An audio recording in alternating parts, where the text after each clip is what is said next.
When it comes to give money to Libya, maybe to improve the situation in the camps, we clearly have to see that Libya already is a failed state.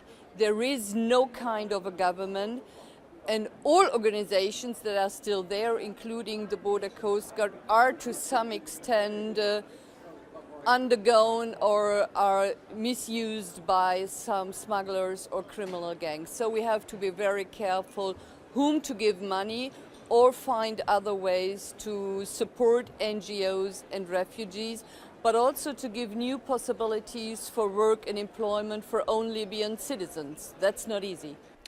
To whom the EU money should go then?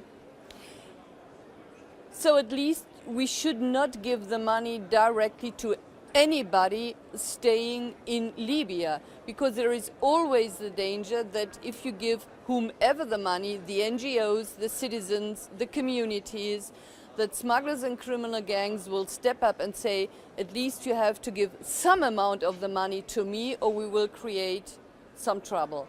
So it's not easy. So we could give money to some NGOs which are still on the ground, but not cash, so that they can organize some things. At the same time, we have to see that supporting citizens of Libya must be the first step forward to reorganize the country. But what can we do in favor of the migrants that are in a trap now in Libya? So one step would be to avoid that additional people are entering Libya. That's one step. Second, many of them entered Libya because they wanted to work there.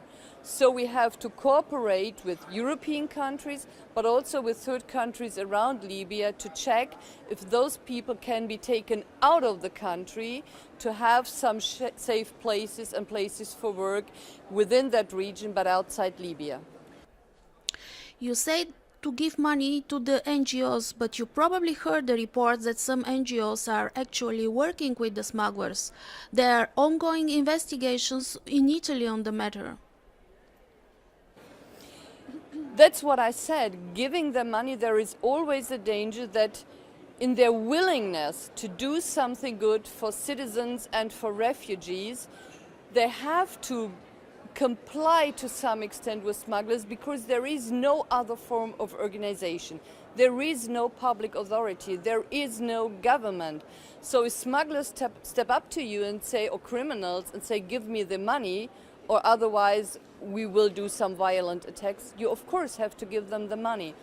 That's why we have to be very creative in which way to make use of the money, maybe not to give cash money to organizations, but to use it to organize cars, some technical equipment, to give jobs to people. So we have to be very, very creative because, yes, there is some criticism on NGOs, but on the other hand, maybe they have no choice if at the end they want to do at least something. The Italian government signed in February an agreement with some authorities in Libya to curb migration. It seems that EU is heading the same way when some weeks ago the European Commission hosted 2 military commanders from Libya in Brussels. Would you agree with this approach? Totally not. I think it's a little bit cynical that whether it's Italy, whether it's other member states or European Union, to step up to whomever it is in Libya pretending to be a kind of a government and tell them we support you, we cooperate with you, but for the only purpose to deal with migrants. And that for me looks a little bit cynical to say this rich continent, European Union, is not ready to do anything. Some member states are not even taken one refugee, but at the same time we say a failed state like Libya could do it. So this for me is no good solution. We can support civil society if that is possible. We can support other countries in the areas to strengthen them so that same destiny will not come to them. But to urge a non-existing country like Libya to deal with migrants, I think this is not acceptable. We hear horrific stories on what is happening in the detention centers in Libya. Do you think that there is alternative to these centers, or the only thing the EU could do is to try to improve the conditions there? The first question is, yes, the situation is disastrous in many areas. There are no real camps, it's sometimes warehouses. There is no health servers, no bathrooms, not enough food, many things. It's totally overcrowded.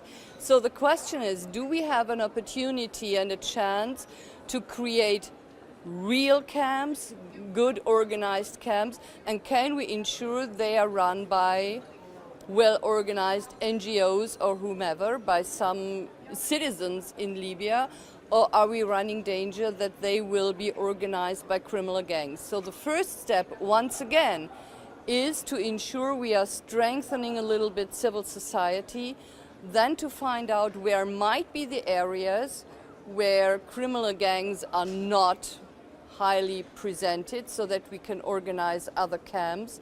And then, nevertheless, in parallel, we have to work together with other countries, and we should see what we can do to improve the overall economic situation, not only in Libya, but also in the other countries around.